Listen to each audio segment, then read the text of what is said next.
et à tous. Ce que je vous propose de faire, c'est que Pierre et moi, on va faire juste un petit mot d'introduction avant de commencer une présentation un peu plus longue. Effectivement, en tant qu'analyste neutre, on ne peut pas ne pas être frappé par la déformation et la désinformation qui se mettent en place. Des deux côtés, évidemment, quand on a la chance de pouvoir regarder les médias à la fois russes, mais aussi bien sûr les médias occidentaux. Mais ce qui nous intéresse ce soir, c'est, parce que tout le monde n'y a pas accès aux médias russes, c'est bien sûr cette présentation des faits dans un monde occidental qui revendique son objectivité, la liberté de ton, la liberté d'opinion, qui ne la respecte pas, ce qui est du coup beaucoup moins choquant côté russe. Moi, je vous présenterai deux choses qui me tiennent à cœur et sur lesquelles on a travaillé avec mon équipe. D'une part, c'est comment est utilisé aujourd'hui, comment est structurée la déformation et la désinformation qui est faite en Occident, quels sont les ressorts qu'utilisent les spin doctors, la communication pour décrédibiliser au maximum l'adversaire russe. Puis le deuxième aspect, c'est l'étude que nous faisons des rapports de force au sein de la politique intérieure américaine, parce que c'est ça qui très souvent définit des impacts sur la politique étrangère et qui va les amener à prendre des décisions qu'on voit malheureusement de plus en plus jusqu'au boutiste. Merci Eric, merci à tous d'être venus. Les routes n'étant pas sûres, on va essayer de terminer avant qu'il fasse nuit. Donc, moi, je voudrais traiter d'un sujet que j'ai abordé dans mon dernier bouquin sur le complexe militaro-intellectuel. Je voudrais traiter la crise russo-ukrainienne sous l'angle du sujet que j'ai traité dans mon dernier bouquin, c'est-à-dire comment fonctionne le complexe militaro-intellectuel. Je crée ce concept, si vous voulez, par opposition à ce qu'avait dit Eisenhower sur le complexe militaro-industriel, qui effectivement, en pleine guerre froide, était un des moteurs importants de la conflictualité internationale. Mais aujourd'hui, avec la disparition du RSS, le débat stratégique s'est déplacé sur les plateaux télé, et le débat stratégique s'est d'autant plus déplacé sur les plateaux télé que la guerre est devenue un spectacle en live. Depuis la guerre du Koweït, on regardait, moi je me souviens à l'époque, je rentrais à la maison à midi pour essayer de voir qu'est-ce qu'on disait, et tous les jours, on devait fournir de l'information. Bon. Et aujourd'hui, on est un peu dans cette situation. Donc, du coup, il y a de la place sur les plateaux télé. Là, j'ai découvert qu'on avait 100 à 150 spécialistes de l'Ukraine, si je les ai comptés sur les 5 chaînes d'information continue. Et je ne savais pas que nous en avions tant. Et ce qui vous prouve combien la société française est riche de ses potentialités. Alors, Pierre, un avantage sur moi, je ne regarde plus les médias français. Oh bah... Mais bon, en tout cas... C'est un traître. Je suis un traître. Voilà. Ce qu'on a fait ces derniers temps, c'est d'analyser la manière dont les médias structuraient l'information pour faire passer un certain nombre de messages. Et on identifie, vous allez me dire, c'est pas tout à fait nouveau, une petite vingtaine de techniques utilisées pour absolument faire passer les points de vue occidentaux. Donc, les points de vue occidentaux qui sont essentiellement des points de vue ukrainienne, c'est la propagande ukrainienne qui est servie. Alors quand j'attaque la propagande ukrainienne, encore une fois, je ne dis pas qu'il n'y a pas une autre propagande de l'autre côté, mais elle est pour l'instant moins accessible à nos sujets d'études. Et on voit très bien comment les choses se structurent. Alors je garde mon papier sous les yeux parce que la première action qui est faite, c'est le storytelling au sens propre. C'est-à-dire qu'on sait très bien qu'il y a toute une série de scénaristes américains travaillant autour de l'équipe de communication de Zelensky qui ont commencé ce narratif à partir de l'été dernier, globalement, et qui commencent à créer l'histoire. Et puis, pour que cette histoire prenne, la deuxième méthode qu'ils utilisent de manière massive, c'est le matraquage médiatique. C'est-à-dire qu'il y a création de l'histoire, et après, il y a une forme de ce qu'on appelle en guerre électronique l'action par la saturation, c'est la saturation des réseaux par la diffusion massive du message. Le troisième levier qu'ils utilisent, c'est l'émotion. Effectivement, à partir du moment où on touche l'émotion, et là encore une fois, c'est des choses qui ne sont pas nouvelles, on l'a vu sur les questions de migration, sur d'autres sujets, eh bien on est sûr de toucher le cœur des foules autant que leur esprit. Les autres ressorts utilisés sont tout ce qui est grossissement, focalisation d'un événement, c'est-à-dire dès qu'il se passe quelque chose, on y accorde une énorme importance avant même de savoir si les éléments sont vrais. Je vous rappelle qu'on n'a toujours pas d'enquête et de résultats d'enquête dignes de ce nom sur Boutcha, donc on ne sait toujours pas qui a commis ces crimes. Ce sont peut-être les Russes, mais peut-être pas eux, on ne le sait toujours pas. Cinquième ressort qui est utilisé assez régulièrement, c'est tout ce qui va relever de la déformation des faits.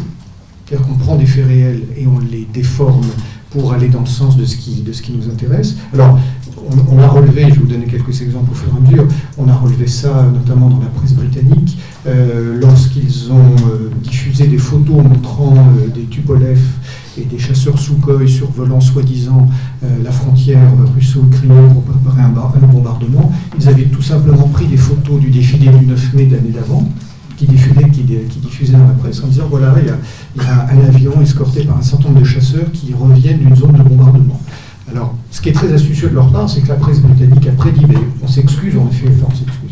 Nous avons fait une erreur, nous ne sommes pas parfaits. Mais on voit cette déformation des faits où ils essaient de faire croire un certain nombre de choses. 6e élément que l'on voit beaucoup chez eux, les allégations gratuites. Les allégations gratuites, on l'a vu sur la maladie de Poutine, on le voit sur les mouvements de contestation qui doivent exister en Russie, on le voit sur les désertions de soldats russes, qui se révoltent contre les opérations qu'on leur demande de conduire. Nous n'avons aucun élément concret aujourd'hui qui permette de confirmer ces faits, ou alors les sources qui l'avancent ne sont pas toujours dignes de foi. Ensuite, on a beaucoup d'omissions, et les omissions concernent évidemment les faits venant de Russie. On oublie de rappeler que, on le rappelle un petit peu, mais pas assez, la disproportion des forces, 120 à 150 000 hommes de l'autre, même si c'est une agression, contre 1 million d'Ukrainiens. Donc on est là sur des choses qui sont essentielles et qui ne sont pas rappelées. On omet aussi de rappeler l'accueil qui est réservé à dans certaines zones dans les populations à l'armée russe. Donc tout ça est passé sous silence. Huitième critère qu'on observe, c'est la dissimulation délibérée des faits. À partir du moment, bien sûr, ils vont à l'encontre du narratif occidental. Alors, par exemple, il sort beaucoup de choses dans la presse anglo-saxonne en ce moment, mais déjà depuis plusieurs mois, sur toutes les exactions et tous les massacres commis par les forces spéciales britanniques ou par les unités spéciales américaines en Syrie, en Irak et en Afghanistan. Vous n'en trouvez quasiment pas une ligne dans les médias. On est bien sûr très disposé à critiquer ce qui est présenté comme les exactions russes en Ukraine, et il y en a probablement, parce qu'il n'y a pas de guerre sans exactions, comme il y a des exactions ukrainiennes en face, on est bien d'accord. Mais par contre, dans un contexte de cette nature, on passe sous silence tout ce qui ressort, même si ce sont des dossiers qui datent de plusieurs années, sur les massacres qu'ont fait les enfants et les femmes tués par les SAS en Libye, puis les massacres de plus de 30 000 ou 40 000 hommes d'une unité américaine qui s'appelle Armée Libanon et qui est intervenue en Syrie au nom de la lutte contre Daesh. Et c'est essentiel dans ce genre de situation de ne pas, côté occidental, de ne pas rendre compte de faits qui pourraient être nocifs. Et on en parlera tout à l'heure sur ce qui a pu se passer aux États-Unis lorsque Biden a voulu qualifier ce qui s'est passé à Boutcha de crime de guerre. Neuvième méthode utilisée, c'est la diversion. Effectivement, quand un fait est négatif côté occidental, on évite d'en rendre compte. Alors, entre la diversion et l'omission, c'est limite, mais quand effectivement des canons Caesar ou des lance-missiles HIMARS vont tirer sur des populations au Donbass ou sur la frontière russe, ce sont des choses qui ne sont pas évoquées. Plus intéressant, c'est à la fois le refus de l'histoire et le refus d'une analyse comparative. C'est-à-dire qu'aujourd'hui, dès que l'on, même si l'on critique, même si l'on dénonce ce qui se passe en Ukraine, dès qu'on commence à faire un début de comparaison avec l'invasion de l'Irak, avec le fait que la Turquie occupe de manière illégale Chypre, la partie nord de l'île de Chypre depuis 1974, le fait que la Turquie occupe de manière illégale une partie du territoire syrien, on est tout de suite renvoyé dans le but en disant ça n'a rien de comparable. Donc tout est fait pour finalement travailler avec une logique de mémoire extrêmement courte. Ensuite, il y a beaucoup de mensonges et de tromperies. Alors, je ne vais pas m'étaler, vous vous souvenez de ce qu'on a raconté sur l'île aux serpents, sur le fameux pilote ukrainien qui aurait abattu je ne sais combien d'appareils russes. Douzième technique utilisée, c'est effectivement tout ce qui va être la polarisation et la volonté de diviser l'opinion. C'est-à-dire qu'aujourd'hui, on ne peut plus être neutre. Le simple fait de vouloir analyser les faits de la manière neutre, ce que nous faisons, en disant, écoutez, il y a effectivement une action qui est menée par la Russie qui est condamnable au regard du droit international, mais les torts sont partagés parce qu'il y a aussi des responsabilités de l'OTAN, il y a aussi des responsabilités des responsables américains depuis 30 ans, il y a aussi une responsabilité du gouvernement ukrainien. On est tout de suite, immédiatement rejeté. 13e élément On voit régulièrement la négation de faits réels, hein, où là, il y a un rejet de la version des faits adverses. On le voit sur les frappes de missiles qui touchent des centres commerciaux, dont dans certains cas, d'abord on n'a pas d'informations réelles, objectivement, mais on sait quand on sait comment se passe une opération militaire, on sait qu'un missile peut parfois ne pas toucher sa cible. Ça peut être une action délibérée, mais ça peut être aussi une action parce que des militaires ukrainiens sont cachés dans un centre commercial. En réalité, on ne sait jamais, mais il y a systématiquement une négation. 14e critère, l'interdiction. C'est-à-dire, il est impossible aujourd'hui, sauf si on a un peu de moyens, qu'on est astucieux, d'étudier et de consulter les sites russes. J'observe quand même que les sites de RT ont connu un accroissement de fréquentation beaucoup plus important depuis le début du conflit qu'avant, alors bien sûr en passant par des VPN, et notamment la consultation des sites russes a beaucoup cru aux États-Unis. La disqualification, ça, je crois que ça rejoint tout ce qui concerne la polarisation. Et puis, il y a de plus en plus une interprétation des faits orientés. On en a encore une ces derniers jours. Quand Zelensky a limogé son patron des services de renseignement, la procureure qui a été chargée de l'enquête sur Boutcha, qu'il a ensuite renvoyé plus de 30 membres du service du SBU, du service de renseignement russe, tout le monde a dit c'est merveilleux, Zelensky fait le ménage chez lui. Il se serait passé la même chose côté Moscou. On aurait dit Poutine ne contrôle plus son appareil de renseignement, Poutine ne contrôle plus son appareil judiciaire.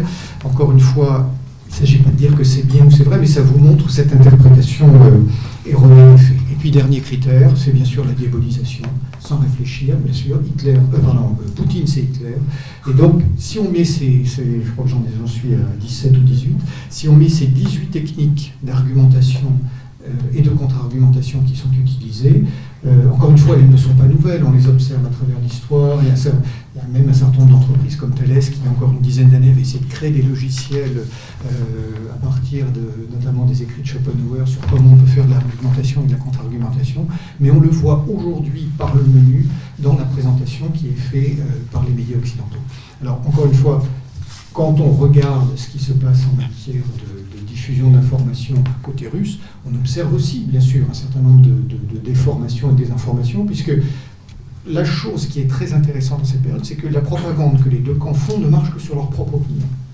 Dès le début du conflit, il est clair, d'après ce que nous savons, que les Russes ont compris qu'ils ne pourraient pas influencer le monde occidental. Mais inversement, toute la propagande et cette présentation des faits que nous faisons dans le camp occidental ne déborde pas le camp occidental. Et il ne marche pas au Moyen-Orient, il ne marche pas en Afrique, évidemment il ne marche pas en Russie, il ne marche pas en Amérique latine. Donc ce sont des jeux parallèles en vase clos qui n'ont un impact finalement que sur nos opinions. Voilà. Et puis, pour expliquer cette communication ukrainienne, il y a une image que j'aimerais reprendre. Elle n'est pas de moi, elle est d'un de mes chercheurs, mais je trouve qu'elle est particulièrement convaincante. C'est de dire finalement l'armée ukrainienne, c'est comme une start-up. C'est une armée start-up. C'est-à-dire que comme une start-up fait des levées de fonds et doit convaincre régulièrement ses actionnaires ou ses actionnaires potentiels pour récupérer de l'argent, eh bien Zelensky et son armée régulièrement doivent faire des pitchs pour récupérer des fonds, pour qu'on leur livre des armes. Et donc, ils racontent tout et n'importe quoi. On a encore vu avec le maire de Kherson il y a quelques jours qui disait « Nous allons lancer une grande contre-offensive et à la fin de l'été, il n'y aura plus de Russes dans la province de Kherson ». C'est aussi faux que fantaisiste, mais finalement, ce qu'on ne perçoit pas toujours, c'est qu'il y a une utilité derrière ça. C'est qu'à force de dire ça, pour les opinions britanniques, pour les opinions européennes, pour les opinions américaines et pour les donneurs d'ordre, ça entraîne un soutien, c'est bon, écoute, du coup, on va prolonger, on va leur redonner des armes, on va leur redonner de l'argent, et tout ça fait que, je dirais, ce gouvernement ukrainien, cette armée ukrainienne fonctionne comme une start-up avec communication, pitch, pour essayer de convaincre des business angels qui vont réinjecter de l'argent pour que la guerre continue. Alors, ça s'intègre bien sûr dans une stratégie américaine dont on pourra reparler tout à l'heure, mais voilà un petit peu la manière dont on étudie cette communication. Je terminerai en disant que, bien sûr, il y a autour de Zelensky des tas de conseillers américains spécialistes de communication, mais en même temps, même si je critique cette communication, les Ukrainiens sont des gens suffisamment intelligents pour ne pas nécessairement avoir besoin des Américains et faire eux-mêmes un storytelling et des actions d'information, de propagande qui sont aussi tout à fait intéressantes et pertinentes. Voilà. Merci Eric. je crois que je vais essayer de faire une présentation qui sera complémentaire de celle que vient de faire Eric, parce que moi j'ai beaucoup travaillé sur la sociologie de la pensée stratégique, c'est-à-dire il se passe un grand basculement en 1991. Bon, d'abord avec la disparition de l'URSS, c'est-à-dire que le paradigme sur lequel on a fonctionné pendant 50 ans avec l'idée d'un ennemi planétaire capable d'instrumentaliser n'importe quelle crise sur n'importe quel coin de la planète disparaît, ce qui provoque un certain désarroi dans les milieux stratégiques, hein, comme vous l'imaginez. Comme disait Arbatov, il disait « je vais vous prendre le pire des services, je vais vous priver d'ennemis ». Et c'est vrai que quand vous êtes dans les cercles stratégiques, vous n'avez plus d'ennemis, bah, il faut tourner à vide, quoi. Donc on en invente, mais ça je reviendrai.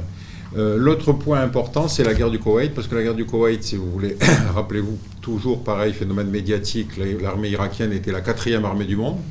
J'ai jamais su qui était la 3e, d'ailleurs, tu sais qui c'est, non? Et donc, la 4e armée du monde qui va être battue en 120 heures. C'est-à-dire qu'on va sortir avec l'idée que la supériorité militaire occidentale est telle que, de toute façon, on peut faire la police de la planète, personne n'est en mesure de résister. Bon. Accessoirement, pardon? Ah oui, d'accord.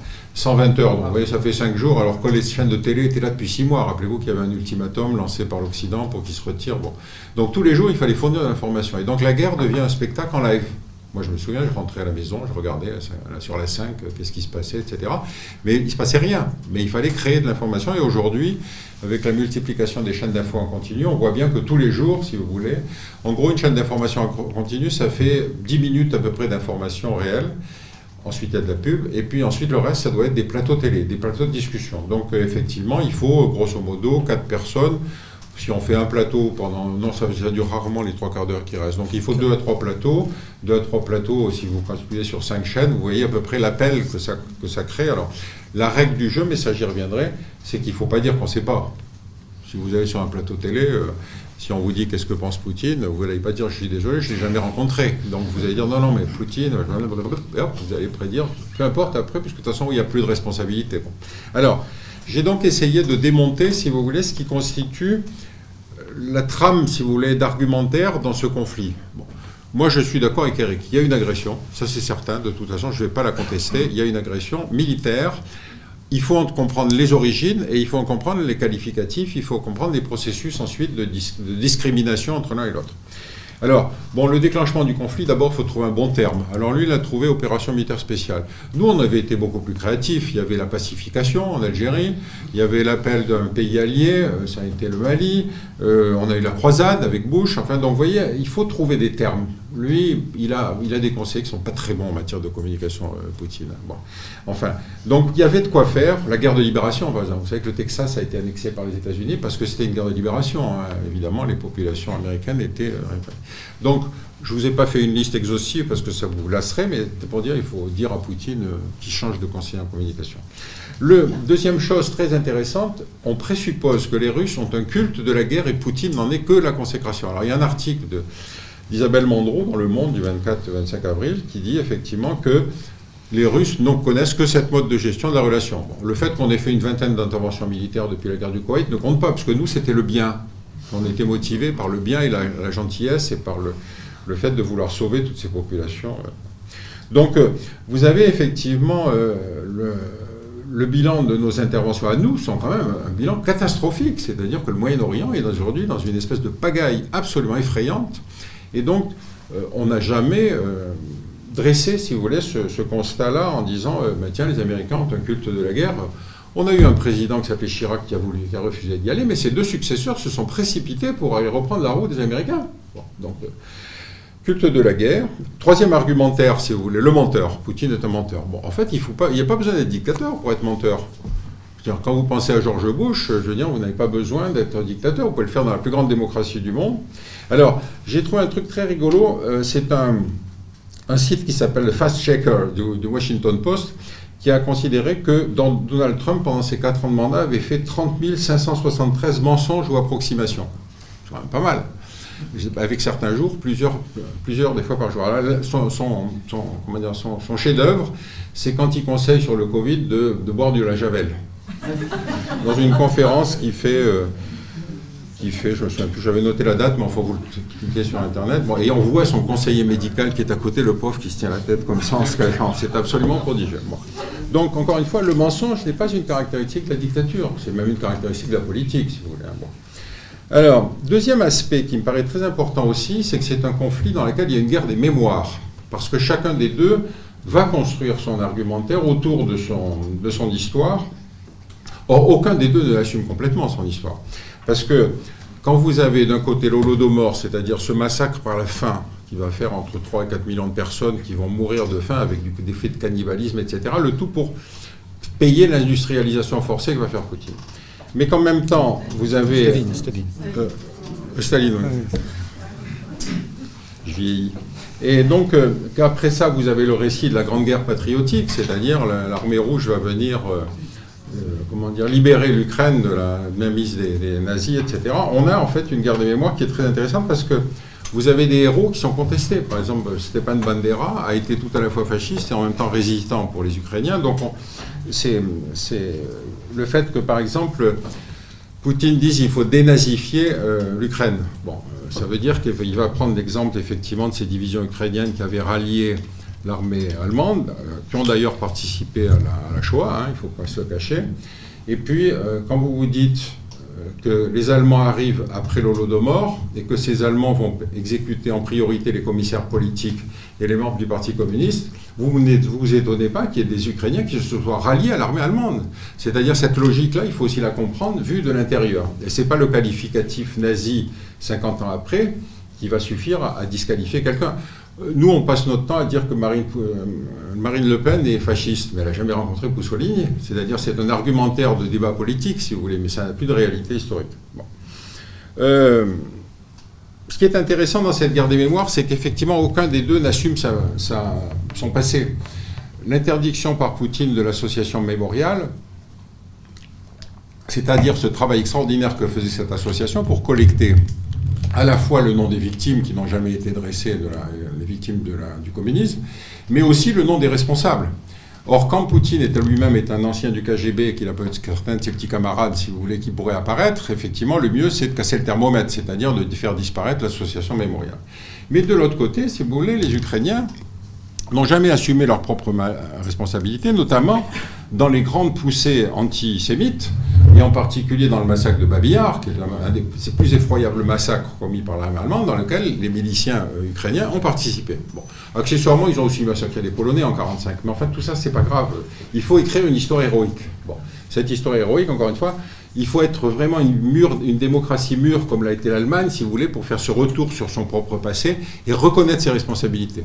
Et donc, vous voyez bien qu'on est dans une situation où aujourd'hui, on ne peut pas reconnaître ses responsabilités, puisque dans cette guerre des mémoires, il faut montrer que votre mémoire à vous, elle est meilleure que la mémoire de l'autre, qui est un menteur, évidemment. Ensuite, les sanctions et les réactions internationales. Donc là, c'est notre heure de gloire, parce qu'effectivement, sur tous les plateaux télé, vous pouvez demander que Poutine passe devant la Cour pénale internationale, c'est inadmissible, c'est crime de guerre, patati patata. Alors quand en général je dis, mais attendez, dans l'antichambre, il y a toujours George Bush, on me dit, ah non, c'est pas pareil. Bon, pourtant, il a fait entre 100 000 et 1 million de morts en Irak, mais on ne va pas comparer les scores, je veux dire, c'est pas une question de nombre de morts, sinon, où va-t-on ? Quand on dit Poutine, on va mettre Poutine au banc des nations, c'est-à-dire qu'on va l'isoler. Bon, quand vous faites le bilan des pays qui refusent d'appliquer les sanctions, vous avez un peu de temps devant vous, je vais vous les citer. Tous les BRICS, le Brésil, l'Inde, la Chine, l'Afrique du Sud refusent, c'est-à-dire 40% de la population mondiale refuse d'appliquer les sanctions. Bon, vous avez évidemment la Biélorussie, le Kazakhstan, le Tadjikistan, l'Arménie, le Kirghizistan, mais enfin là on est dans les clubs de seconde division. L'Azerbaïdjan et la Moldavie qui ont abandonné les restrictions. En Amérique latine, le Mexique, l'Argentine, le Venezuela, le Guatemala, la Colombie, le Cuba, le Nicaragua, le Chili. Au Moyen-Orient, vous avez la Syrie, l'Égypte, Turquie, Irak, Iran. Dans les Balkans, la Serbie et la Bosnie-Herzégovine. Et la Hongrie, évidemment, qui, pourtant membre de l'Union européenne, refuse d'appliquer les sanctions. Donc en fait, comme communauté internationale, on s'aperçoit que l'Europe, après la guerre du Koweït, s'était habituée à parler au nom de la communauté internationale, et on s'aperçoit aujourd'hui qu'elle ne peut plus parler au nom de la communauté internationale, parce que cette communauté internationale considère que cette guerre est la nôtre, c'est-à-dire nous sommes suffisamment intervenus sur des théâtres secondaires, encore une fois, pour dire qu'il fallait sauver des populations, rétablir le droit, etc., pour que beaucoup de ces pays nous disent, attendez, ça c'est votre guerre, vous n'allez pas nous mêler de ça, etc., et nos populations sont prioritaires, on l'a vu avec des visites de chefs d'État africains qui sont pourtant très proches de la France, pour assurer que l'alimentation de leur population serait assurée. Alors, le dernier aspect qui m'a beaucoup amusé aussi, c'est l'évolution qui se passe après le 11 septembre, puisque vous savez que quand il y a l'agression, quand il y a l'attaque des Twin Towers, Le choc aux États-Unis est d'autant plus important que les Américains n'ont jamais connu la guerre sur leur territoire. Alors, ne me citez pas la guerre de sécession, le dernier combattant est mort en 1955. Bon. Donc, ils n'ont jamais connu ce que c'est que des tickets de rationnement, des queues devant les robinets, les villes dévastées par les bombardements, etc. Donc, le choc est énorme. Alors, face à un choc, quand une population comme celle-là doit gérer, vous avez deux solutions. Soit vous vous dites « pourquoi nous ?» et dans ce cas-là, ça veut dire qu'il faut se dresser sa propre autocritique. Soit vous avez un service tout produit par les psys qui vous dit « non, non, vous inquiétez pas, si vous avez été agressé, c'est parce que l'autre est fou ».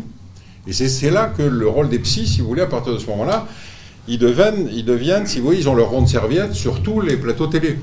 Puisque, évidemment, la dimension psychanalytique devient une explication importante pour des choses dont on ne veut pas expliquer la rationalité. Alors, Poutine, il a effectivement... Alors, vous avez des tas de gens qui vous font de la psychanalyse, notamment des cercles de décision occidentaux, et puis évidemment, en face de ça, des cercles de décision dictatoriaux.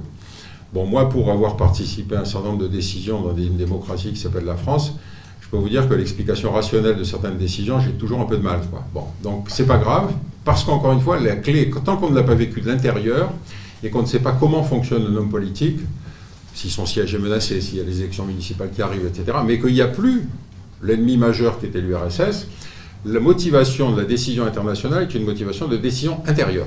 C'est-à-dire qu'un homme politique, aujourd'hui, raisonne sur les échéanciers électoraux, ses relations à l'intérieur du parti, etc., etc. Alors, donc, vous avez des tas de gens qui vous disent « oui, mais la culture occidentale est basée sur une rationalité, une analyse des acteurs, etc. » Combien de fois j'ai participé à des décisions où le ministre n'avait même pas lu les dossiers? Même pas. C'est-à-dire qu'il ne s'intéressait pas à ça. Il s'intéressait effectivement, encore une fois, à ce que la décision qu'il allait prendre, c'est-à-dire envoi de militaires ou pas envoi de militaires, participation à une crise ou pas, si vous voulez, allait lui apporter comme conséquence politique. Alors, je vous en cite un exemple grandeur nature, c'est qu'avant la guerre, avant l'invasion, 90% des experts dont je fais partie, d'ailleurs, ont prédit que Poutine ne serait pas assez bête pour. On va y arriver. Hein. Alors, vous avez effectivement quand même une belle brochette de gens très grands connaisseurs.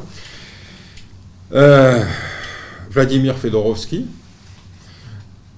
Frédéric Ancel, Hélène Carrère d'Ancos, Sylvain Tesson, tout cela disait non, non, mais pas être assez bête. Védrine, Villepin. Hein? Védrine, Villepin. Ouais, mais parce qu'il raisonnait en se disant, mais oui, cet individu est suffisamment rationnel pour. Mais c'est pas grave, parce qu'après, vous dites, oui, mais s'il l'a fait malgré tout, c'est qu'il est fou.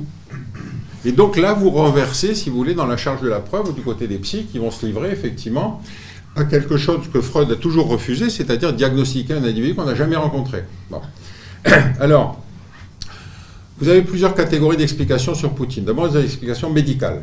Alors, vous avez celui qui dit « Ouh là là, il a beaucoup grossi ». Ça, c'est parce qu'il prend de la cortisone, ou il est sous cortisone. Alors, la cortisone, c'est grave parce qu'il y en a un qui disait, c'est Patrine Lemoine, on sait que la cortisone peut rendre totalement mégalomane et maniaque.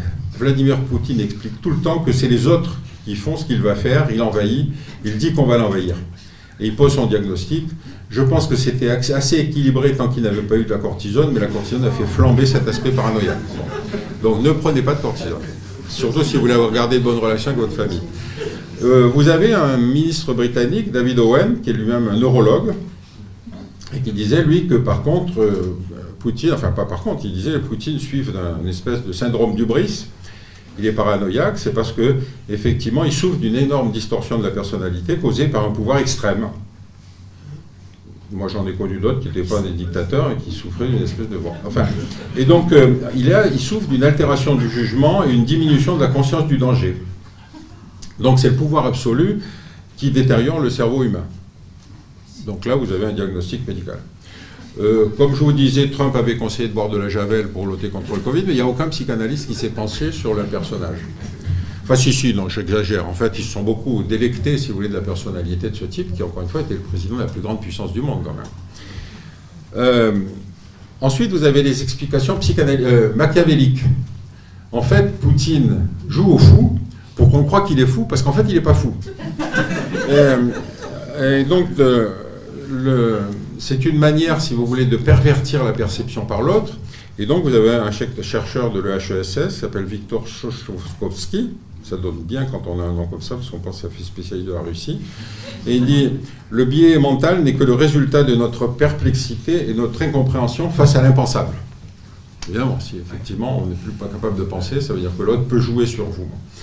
Dans le même jour, dans le Figaro aussi, l'historien Le Goff, Jean-Pierre Le Goff, dit « Nous avons commis l'erreur de projeter nos propres cadres de pensée sur Poutine, concluant à la déraison. Mais le phénomène ne s'y réduit pas. Il s'insère dans un système de représentation idéologique et de croyance, dans un grand récit historique dont il veut être à la fois l'héritier et le nouveau héros. » Bon, j'en connais un certain nombre qui voudraient effectivement jouer un rôle historique, marcher dans les pattes de Gaulle, ou pour ne prendre que des exemples français.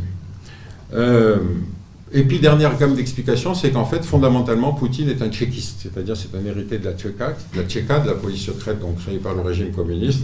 Il a toujours raisonné comme ça. Et donc, dès qu'il arrive au pouvoir, il va réprimer l'insurrection en Tchétchénie. Et donc, il va continuer le culte de l'URSS en multipliant les statues, les romans d'espionnage, les films de cinéma, etc., etc. Et donc, quoi qu'il en coûte, il veut rétablir la puissance russe. Bon, tout ça, c'est simplement pour vous donner un balayage rapide. Je ne vais pas continuer. J'aurais pu aussi déconner sur la question de la chasse aux oligarques. Vous savez que depuis l'invasion, on a décidé de chasser les oligarques. Bon, les seuls qui s'y alignent pas, c'est Londres, comme par exemple la place financière la plus importante de truc. On va voir, on va chercher, nous disent les Anglais. J'aurais pu aussi vous parler du devoir de protéger. Vous savez, cette invention qu'on a eue dans la décennie 90 pour expliquer qu'il fallait protéger les Kosovars. Bon, pas les Palestiniens, ça c'est pas une catégorie qu'on protège. Et quand les Russes veulent protéger les populations russes, non, c'est pas, ils n'ont pas compris comment ça fonctionnait. Ou vous avez le devoir d'ingérence, effectivement, qui est un devoir d'ingérence qui est à usage unique, puisque finalement seuls peuvent le décider. D'abord ceux qui ont les moyens d'ingérer, et encore une fois, qu'ils peuvent désigner leur cible. Donc, il reste un petit aspect annexe, c'est l'intérêt d'une crise internationale quand on veut faire diversion. C'est-à-dire, quand vous avez une grande crise comme celle-là, eh ben, vous pouvez taper sur les Palestiniens. Il n'y a jamais eu autant de Palestiniens tués, si vous voulez, que depuis la guerre en Ukraine. Vous comprenez bien pourquoi. La place est limitée dans les médias. Et puis en plus, si jamais vous dites ça, vous êtes accusé d'antisémitisme. Bon, moi, j'ai été accusé d'être antisémite, islamophobe, à peu près tous, si vous voulez, parce qu'à chaque fois, quand on dit quelque chose comme ça, si vous n'êtes pas dans un timing médiatique qui valide, si vous voulez, ce que vous êtes en train de dire, eh ben, ça veut dire que vous êtes un méchant. Voilà. Donc j'arrête là-dessus, mais on reviendra, si vous voulez, parce que c'est assez rigolo à voir fonctionner, surtout quand on y participe. Voilà. Je rebondis juste un instant avant de vous poser des questions. Il y a effectivement, j'adhère à 100% à ce que dit Pierre, évidemment. Moi, il y a un élément qui me frappe, c'est que tout est fait pour essayer de nous faire croire que la Russie actuelle est l'Union soviétique. Et inversement, tout est fait pour nous faire croire que les États-Unis actuels sont les États-Unis des années 70 et 80. Alors qu'on a en fait, dans les deux cas, des progressions totalement inversées. L'Union soviétique des années 80, enfin jusqu'à la fin de la guerre froide, était quand même un système totalitaire avec une volonté en partie de déstabiliser l'Occident, peut-être pas de l'envahir, mais depuis la fin de l'Union soviétique, il y a eu une progression, même si ce n'est pas la démocratie idéale. Il y a eu la possibilité pour les États d'Europe de l'Est de retrouver leur indépendance, pour un certain nombre de républiques ex-soviétiques de devenir autonomes. Il y a eu des périodes épouvantables, bien sûr, avec Yeltsin, mais il y a eu une tentative de reconstruction, même si ce n'est pas la démocratie que nous vivons en Occident. Donc, les choses ne sont pas idéales, mais on est parti d'un point extrêmement négatif pour arriver à quelque chose de, je dirais, d'un peu mieux. Côté occidental, ce qu'on ne voit pas, c'est qu'il y a eu une inversion. Les États-Unis des années 70-80 étaient la première puissance démocratique, effectivement, qui était, par beaucoup d'aspects de sa politique intérieure et de sa politique internationale, je dirais, respectable. Mais regardons comment les États-Unis ont évolué depuis 2001. C'est une république policière. C'est-à-dire, petit à petit, les Américains ont légalisé la torture. Il faut le rappeler, ils ont pris des avocats du département d'État pour légaliser les actions qui étaient menées à Guantanamo et dans les autres prisons. Il reste une trentaine de prisonniers à Guantanamo, que personne ne veut. Non, voilà. Ils ont bafoué, eux aussi, les droits de la Charte de l'ONU en 2003 en passant outre une décision du Conseil de sécurité, ce que d'ailleurs n'a même pas demandé Vladimir Poutine. Ils ont mis la totalité de leur population sur écoute, avec ce qu'ils appelaient le Total Information Awareness et puis les autres systèmes qui ont suivi. Ils ont mis en place les enlèvements extraterritoriaux, ce qu'ils appellent les renditions, extrajudiciaires, pardon. Donc il y a une véritable dérive du système américain qui, bien sûr, l'emmène à un niveau qui n'est plus celui qu'il avait il y a une vingtaine d'années. Et dire que les États-Unis aujourd'hui sont encore une grande démocratie, excusez-moi, mais est une idée qui est totalement fausse, vu la manière dont ils se comportent à la fois chez eux et la manière dont ils ont une action extrêmement contraignante et impérialiste sur leurs alliés. Donc ça, c'est aussi une idée qui ne doit pas émerger, parce que l'intérêt, c'est que la Russie, quelles que soient ses responsabilités dans ce dossier, doit apparaître comme l'Union soviétique, le monstre qui, pendant plus de 70 ans, a fait peur à l'Occident, et les Américains doivent toujours apparaître comme le phare de la démocratie et de l'équilibre du monde, alors qu'on est rentré dans une logique qui est totalement différente. Voilà. Et juste en complément, je crois qu'on n'insiste pas non plus sur l'attitude des États baltes qui ne sont pas des États baltes. Malheureusement, chaque État balte fait moins qu'une région française, et la grande majorité des conseillers politiques, voire des ministres, sont souvent de jeunes naturalisés arrivant des États-Unis, donc on ne peut pas considérer qu'ils aient... Je suis terriblement dur là-dessus, mais je suis très dubitatif sur la véritable autonomie de ces États. Ce qui m'inquiète beaucoup plus, c'est la politique polonaise. Le jusqu'au-boutisme des Polonais est extrêmement préoccupant, avec parfois des sorties absolument ahurissantes, notamment de chefs d'état-major des armées, disant il est temps que nous récupérions Kaliningrad. Historiquement, ça prête largement à débat. Donc il y a toute une série d'éléments faux qui sortent, en plus des éléments mémoriels orientés qu'évoquait Pierre, qu'il est important de rappeler. Merci beaucoup. Je vais lancer la première question. Est-ce qu'il y a une différence médiatique, de la couverture médiatique du conflit, par exemple entre mars et aujourd'hui, ou pas du tout? Il y a une seule chose que j'ai envie de dire, c'est que quand on est neutre, on a droit à une seule cartouche. C'est-à-dire que vous êtes invité un jour sur un plateau de télé, si vous dites les torts sont partagés, on ne vous réinvite plus. Voilà. Donc tous ceux qui veulent émettre un point de vue peuvent le faire, mais dès lors qu'ils ont émis ce point de vue, ne sont plus invités. Moi, j'attire votre attention sur le fait qu'on ne peut pas seulement s'informer auprès d'Internet, enfin en tout cas sur les médias, pardon, excusez-moi. Moi, j'ai été très frappé par la poussée d'une chaîne d'information qui s'appelle Thinkerview.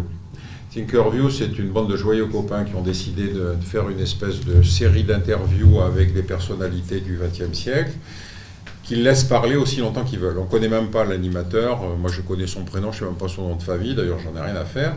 Mais pour vous donner une idée de la notoriété de ce moyen d'information, moi, j'ai fait une interview sur l'Arabie Saoudite, j'ai fait 1 100 000 vues. Vous vous rendez compte, s'il y avait des chaînes d'infos en continu qui faisaient des taux d'audience pareils, et pareil, ils ont interviewé Védrine, ils vont interviewer Villepin, enfin, ils ont interviewé des tas de gens, si vous voulez, qui vont raconter une espèce de mémoire collective du XXe siècle. Et donc, quand on voit ce genre de chiffres, on se dit, mais après tout, les gens savent chercher ce qu'ils veulent aussi, essayer de comprendre.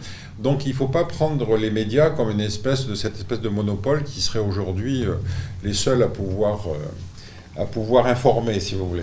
Bon, deuxième chose, comme un média, il marche aussi avec sa capacité de buzz, bon, moi, je sais que je serai toujours invité. Tu vois, je ne m'inquiète pas pour mon avenir. Tu comprends la logique, quoi. Donc voilà, donc c'est pour ça que c'est pas une... j'ai pas d'inquiétude, si vous voulez. Quand vous vous livrez à des agrégats du genre tous les Russes sont des alcooliques, et puis c'est du même rubrique que l'antisémitisme, c'est-à-dire tous les Juifs sont des spéculateurs qui sont richissimes. Donc le principe de cette démonstration ne m'étonne pas. Hein. Vous savez, Einstein disait une phrase qui était très intéressante, il disait « Il y a deux choses qui donnent une idée de l'infini, c'est l'univers et la connerie humaine. Mais pour l'univers, on n'est pas sûr. » Moi, vos chiffres me terrorisent parce que, étant breton du Morbihan et que nos départements ont eu en France la primauté dans ce classement, je suis un petit peu vexé dans ma fierté armoricaine. Non, pour rebondir aussi sur votre question, Esther Liberina, est-ce qu'il y a une différence de traitement? Je vais juste vous donner un exemple. Je vous parlais tout à l'heure de ce qu'a dit le maire de Kherson il y a quelques jours en disant on va reconquérir avant la fin de l'année toute la région. Ça a été repris par la totalité des médias français. C'est-à-dire qu'il n'y a aucune preuve, ce sont des divagations d'un homme, alors que ça s'inscrit peut-être dans ce que j'appelais tout à l'heure la logique start-up, il n'y a aucune preuve, il n'y a aucune rationalité, c'est même totalement faux, mais c'est repris de manière massive par la totalité des médias occidentaux. Non, ce qui est intéressant, si vous voulez, ça fait partie de ces jeux intellectuels des plateaux télé, c'est qu'on dit quelles vont être les conséquences ailleurs sur la planète d'une crise qui se passe ici. Bon. Donc moi je vous dis qu'il y a une grande partie de la planète qui s'en fout, c'est ce que en n'appliquant pas les sanctions. C'est simplement pour vous dire, alors le grand thématique, c'est aujourd'hui la Chine va en profiter pour envahir Taïwan. J'en parlais avec un mec qui était ambassadeur en Chine pendant 5 ans et qui parle chinois, etc. Il m'a dit, tu sais, avec les embêtements comme Xi Jinping en ce moment, il doit certainement penser à autre chose. Mais que par contre, la Chine puisse avoir sa propre logique qui corresponde aux intérêts nationaux chinois, on n'arrive pas à l'intégrer. Parce qu'encore une fois, le centre de la réflexion, c'est nous, et donc qu'est-ce que les autres vont faire par rapport à nous. Mais que les autres, ils aient leur propre vie, leur propre décision, si vous voulez, on n'arrive pas à l'intégrer. Donc ça, c'est la première chose. Et puis, vous savez, la Russie restera un État euro-asiatique, hein. Il restera européen, c'est ce que dit le président Macron, donc c'est pas la peine de l'humilier. Et puis il reste effectivement un État asiatique, mais c'est un État qui est une zone très vide. Vous savez, une grande partie de l'expansion coloniale chinoise se fait dans les zones de Sibérie, dans le sud de la frontière, parce que effectivement, vous avez des gens qui s'implantent dans la région. Je ne sais pas si dire que ça va donner une sécession pro-chinoise, mais encore une fois, c'est un pays qui est obligé de gérer des contradictions géographiques. Et donc, je ne sais pas. Ça, c'est une réponse ferme. Comme Pierre, pour 2 raisons. D'abord, je ne suis pas spécialiste de la Russie. Les contacts que je garde avec des amis russes, souvent anciens du renseignement du temps de la guerre froide, sont aujourd'hui non pas très tendus, parce qu'on a des bonnes relations humaines, mais je sens un antagonisme anti-français très fort. En disant, nous n'oublierons les discours que j'ai aujourd'hui, c'est nous adorons la France, on s'entend bien, mais nous, on ne va pas oublier ce que vous avez fait. Seulement, on réagit à chaud. Il y a aussi des impératifs politiques qui font que si un jour il y a une évolution de la situation, tout peut basculer rapidement, parce que le pragmatisme... Mais aujourd'hui, effectivement, en tout cas par la vision que j'en ai, par quelques contacts qui sont des anciens du renseignement, c'est de dire on est devenu très, très... il y a beaucoup de ressentiment à l'égard de la politique française. Maintenant, dire est-ce que ça va devenir un pays asiatique, je n'ai pas assez de connaissances pour vous répondre. Mais c'était une question piège, merci. Là, c'est pareil, je ne peux pas vous répondre. Il y a eu une réaction de Poutine, dont j'ai vu quelques extraits, mais je ne l'ai pas lu en entier, contre l'agence juive, qui est l'agence qui est chargée de l'immigration des juifs de Russie pour qu'ils puissent aller en Israël. Mais elle a été prise en réaction à un certain nombre de mesures qu'avait pris l'État hébreu, soit en soutien de l'Ukraine, soit sur d'autres questions de politique étrangère en Syrie, d'après ce qu'on voit. Mais le dossier est très récent, donc j'ai pas plus d'éléments que vous. Mais au-delà de votre question, monsieur, on est en train de vivre un espèce de changement théâtral absolument prodigieux. Que l'Arabie saoudite, aujourd'hui, reconnaisse Israël, qui l'aurait parié il y a quelque temps. Ça veut dire qu'il y a des moments où, si vous voulez, au-delà de l'approche idéologique, vous avez une approche réaliste, et d'ailleurs que les Saoudiens considèrent que la grande menace, c'est l'Iran. Alors, je ne vous fais pas le qualificatif des dénonciations du caractéristique de la population iranienne, qui sont des brutes fanatiques, etc., qui n'ont aucune culture, qui ne sont pas des vrais musulmans. Donc, j'arrête pour M. Khalili, parce que sinon le pauvre. Donc, vous avez aujourd'hui un changement absolument incroyable de reconnaissance de l'État d'Israël par les États du Golfe, et qui se fait dans un certain nombre de domaines, et en particulier dans le domaine du renseignement, puisque, effectivement, les Israéliens ont mis au point un certain nombre de moyens informatiques, si vous voulez, qu'ils ont vendus dans l'ensemble de la planète, qui vous permettent, à vous et à moi, de savoir qu'on est écouté. Bon, moi, j'ai rien à dire, donc c'est pas grave. D'abord, tu disais tout à l'heure, Pierre, qu'on était nombreux à se tromper et qu'on ne pensait pas que Poutine déclencherait ce conflit. Aujourd'hui, il y a finalement beaucoup plus d'opinions divergentes aux États-Unis qu'en Europe. Il y a toute une série d'articles qui sont sortis dans le New York Times, dans le Washington Post, qui sont pourtant des médias mainstream américains, et dans le monde universitaire et dans le monde des experts américains, qui montrent par A plus B ce qu'on pressentait, mais ce dont on n'avait pas de preuve, que l'opération de reconquête du Donbass par l'armée ukrainienne était anticipée. Et c'est pour ça que dès novembre, je fais une digression pour revenir à votre sujet. C'est pour ça que dès novembre, on voit les Américains quasiment annoncer les dates d'invasion de la Russie en Ukraine, le 16 puis le 21, parce qu'ils avaient déjà planifié avec l'état-major de Zelensky la date de reprise des bombardements, donc ils savaient pertinemment que dès lors que les bombardements reprendraient, en tout cas ils espéraient que que la Russie réagirait, et ce qui leur permettait de donner des chiffres aussi précis. Je dois avouer qu'on avait des éléments sur le sujet, mais on se disait, les Russes sont quand même suffisamment astucieux pour ne pas tomber dans ce piège. Et finalement, je pense que c'est aussi un calcul de la part de la Russie qui considère que ce n'est pas un piège et qu'elle est maintenant en mesure de mener cette action. Qu'est-ce qui nous, on va dire sur le deuxième semestre 2021, quels étaient les éléments qui nous amenaient à évaluer ce risque de conflit? Eh bien, c'est justement ce que vous évoquez, la politique intérieure américaine.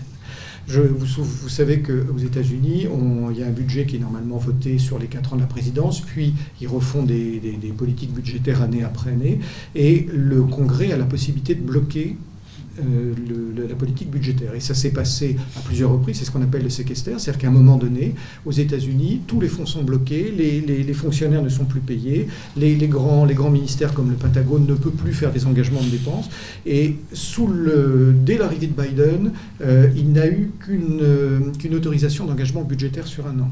Elle a été bloquée dès novembre, et elle a été reconduite, j'ai plus les dates particulières en tête, vous le trouverez dans une des notes qu'on a publiées. Elle a ensuite été reconduite pour quelques mois, puis pour quelques semaines, et à chaque fois que les débats avaient lieu au Congrès, à chaque fois que l'administration de Biden se voyait finalement bloquée sur le redéclenchement d'une politique budgétaire sur plusieurs mois, sur plusieurs années, qui lui permettait de faire des engagements de dépenses, on voyait l'utilisation de l'argument de la menace russe qui montait en puissance. Et donc les liens entre les débats intérieurs aux États-Unis, la politique intérieure, au-delà même des pensées des néoconservateurs, parce qu'on a plusieurs strates, font que dès qu'on voit ces blocages se multiplier dans les structures étatiques américaines, on le voyait déjà il y a 3-4 ans, on se disait qu'est-ce qu'ils vont faire? Est-ce qu'ils vont déclencher une guerre dans quelques temps? Je crois que c'est au moment de la 2e année du mandat Trump, il y a eu une situation similaire. Et on avait une vraie crainte de se dire qu'ils sont capables de déclencher quelque chose contre l'Iran pour résoudre leurs problèmes de politique intérieure. Surtout avec Trump. Oui, sur la question iranienne, oui, mais plus le temps passe, plus j'aurais tendance à penser que Trump, pour lequel je n'ai aucune admiration, est finalement beaucoup moins dangereux que Biden. Autre élément qui est préoccupant aujourd'hui aux États-Unis, et la CIA et le Pentagone ont publié des choses sur le dossier, c'est quand Biden a dit, après l'affaire de Boutcha, ce sont des crimes de guerre. Et vous savez que les Américains refusent d'aller devant la Cour pénale internationale, mais à partir du moment où le président américain qualifie de crimes de guerre des actions de cette nature, ça donne ipso facto le droit à un avocat américain de considérer qu'il y a crime de guerre, et immédiatement le Pentagone et la CIA ont réagi en disant surtout ne faites pas ça, parce que sinon nous allons être attaqués par des avocats américains, peut-être mandatés par des Irakiens, des Yéménites, pour tous les massacres et les exactions et on va dire ce qu'ils appellent les dommages collatéraux. Biden s'est malgré tout entêté. Il a nommé cette jeune femme dont j'oublie le nom, une jeune femme issue de la communauté haïtienne qui était une sombre, qui devait être la 3e ou la 4e porte-parole et qui s'est trouvée tout de suite projetée en tête de l'actualité. Et il a demandé au département d'État de lancer une enquête pour faire en sorte que l'action russe en Ukraine soit qualifiée de crime de guerre. Pour l'instant, ça n'a pas débouché. Ce qui est intéressant de voir aujourd'hui dans le débat américain, c'est que les démocrates sont très inquiets de l'évolution de la santé de Biden.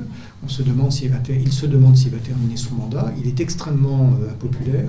On se dit que s'il ne termine pas son mandat, il faut surtout pas que ce soit Kamala Harris qui prenne la suite, parce qu'elle n'a aucune expérience. Alors je ne la connais pas, encore une fois, je reprends ce que disait Pierre tout à l'heure, c'est ce qui ressort.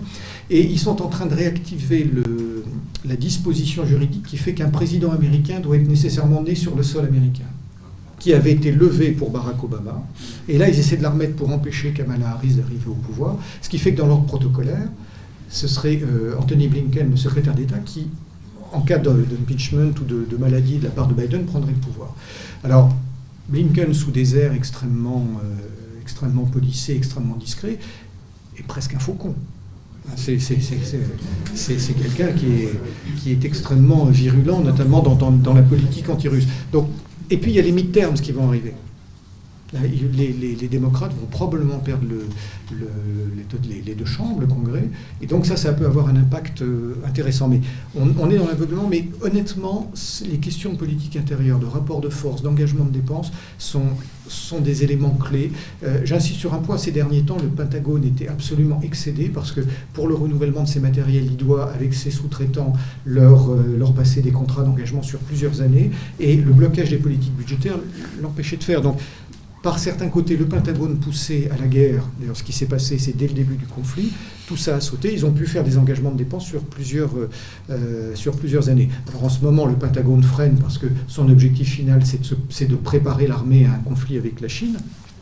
Et donc il est tout à fait ravi d'écouler tous les stocks dont il dispose auprès de l'armée ukrainienne pour après retourner voir le Congrès en disant écoutez, on n'a plus rien, il faut que vous nous redonniez de l'argent. Donc j'insiste, il faut vraiment étudier de manière extrêmement précise cette politique américaine. Et j'ajouterai que si George W. Bush était effectivement... n'avait pas la lumière à tous les étages, si vous me pardonnez l'expression. Enfin, c'est le jugement que j'en fais, encore une fois, je ne le connais pas. On est quand même frappé par la médiocrité de l'équipe gouvernementale américaine aujourd'hui, avec le secrétaire d'État qui est, encore une fois, d'après ce que tout le monde dit, est un homme qui est arrivé au plus haut niveau à la défense parce qu'il est un général noir qui est monté dans les structures. Et ces divergences qu'il y a aujourd'hui dans la structure américaine entre les néoconservateurs qu'on va trouver dans les deux partis, l'influence des familles Clinton et Bush derrière le pouvoir actuel, les divergences entre les démocrates eux-mêmes, fait que, je crois que j'en parlais à la fois, ça entraîne une difficulté pour les Russes à lire ce qui se passe dans le gouvernement américain. Et ils avaient l'habitude d'avoir en face d'eux des gouvernements à peu près homogènes, dont ils connaissaient les points de vue. Et aujourd'hui, mais même nous on se pose la question, où sont les vrais centres de décision ? Parce qu'il y a ce qu'on appelle l'État profond, mais il y a des États profonds dans tous les États. Il y a des politiques qui poussent à continuer à essayer d'emmener la Russie dans une guerre d'usure en espérant l'affaiblir un jour. Et c'est pour moi la principale inconnue. C'est effectivement qu'est-ce qui va se passer aux États-Unis, comment les différents groupes qui se partagent le pouvoir et qui s'opposent sur certains points vont... Qu'est-ce qui va en sortir? Et ouais, ça peut nous emmener à des choses, finalement, si les midterms sont gagnés par les républicains, peut-être à une situation d'assainissement, mais on peut aussi monter à des extrêmes beaucoup plus préoccupants. C'est quand même assez fascinant de penser que les Américains décideraient de l'arrêt d'une guerre. Ils ont déjà eu beaucoup de mal à arrêter les guerres qu'ils avaient déclenchées. Vous vous souvenez que l'Afghanistan, 20 ans, ils ont fait 2 fois la période des Soviétiques. La Syrie, l'Irak, on ne peut pas dire que ce soit un franc succès, ils ont réussi quand même à détruire un des pays dont c'est effectivement la dictature assurait l'unité, mais là aujourd'hui, vous savez, la logique militaire américaine est assez simple, hein, ça consiste à jouer de la suprématie technologique américaine, donc on commence par bombarder, donc on détruit les infrastructures, les ponts, les usines de filtration d'eau, les centrales électriques, etc., etc. Puis ensuite, effectivement, l'ennemi demande la paix et puis les troupes débarquent. Et quand les troupes débarquent, ils disent, vous avez de la chance, vous avez la démocratie maintenant. Et les autres disent, oui, c'est vrai, mais à l'époque de la dictature, on avait l'eau, la sécurité, etc., etc. Oui. Donc le décalage entre le moyen militaire dont les Occidentaux se sont, parés après la suite du Koweït, si vous voulez, est une somme de catastrophes aujourd'hui. Les Américains n'ont gagné aucune guerre depuis le Vietnam. Le seul qu'ils ont gagné, c'est la guerre du Koweït. Et il faut savoir que quand les troupes sont rentrées à New York, il y a eu dans ce qu'on appelle le Canyon des Héros, c'est-à-dire dans la 5e avenue, il y avait 1 million de personnes qui étaient là parce que ça a effacé la défaite du Vietnam. Bon, c'est pour vous dire si vraiment le récit de la guerre, si vous voulez, aux États-Unis et la réalité de la guerre sont 2 choses différentes. Bon, j'arrête, si vous voulez, sur le fait qu'effectivement, le cinéma américain a l'avantage de créer des super-héros, et que ces super-héros, comme Stallone, par exemple, ça vous tue 76 individus dans un film. Donc évidemment, ça peut donner l'impression dans le Middle West qu'après tout, la supériorité militaire américaine est avérée. Donc, voilà, trouvez-moi le nom du journaliste. Sur la deuxième partie de deuxième partie de votre question, je pense que c'est beaucoup plus partagé que vous l'imaginez. J'étais hier avec des délégations africaines sur des sujets de géopolitique et de défense. La vision qu'ils en ont est beaucoup plus proche, malheureusement, de celle de Moscou que de celle que nous avons en Occident. C'est très clair. D'abord, ils considèrent que c'est une affaire... Vous m'entendez pas? Non, en France, on n'entend pas tellement cette position. Mais c'est impossible. Je vous le disais tout à l'heure, les médias sont tellement orientés dans un sens qu'on l'entend pas. Et je pense que nulle part dans l'Occident on l'entend. Je dirais le pays le pire, c'est la Grande-Bretagne, où là, je ne sais pas si c'est de l'ukrainophilie ou de la russophobie, mais personne ne conteste le storytelling. Ah non, je pense qu'ils sont même plus durs que les Américains. Et le pays qui me semble le plus progressiste, c'est l'Italie, paradoxalement, où il y a une remise en cause de cet atlantisme. Voilà. Sur le premier point, est-ce qu'il y a une solidité ou... Écoutez, c'est très difficile de répondre, mais je voyais ces derniers jours le gouvernement suisse annoncé à la population. Alors, comment dire, ce n'est pas une communication officielle, mais c'était une communication officieuse en disant, en fonction des sanctions, nous risquons d'avoir des délestages, voire des interruptions de plus de 50% des fournitures d'électricité cet hiver. Et là, je peux vous assurer que si ça nous arrive en France, en Allemagne, quel que soit le régime, ce qui va se passer, c'est que les gens ne vont pas râler pour le chauffage. Mais si on coupe ça, on va couper les téléphones portables, les jeux vidéo, la télévision. Et oui, bien sûr, l'électricité, les congélateurs. Et là, il n'y a plus rien qui tiendra.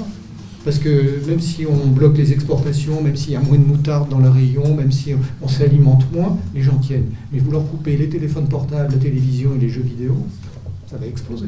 Enfin, c'est mon sentiment.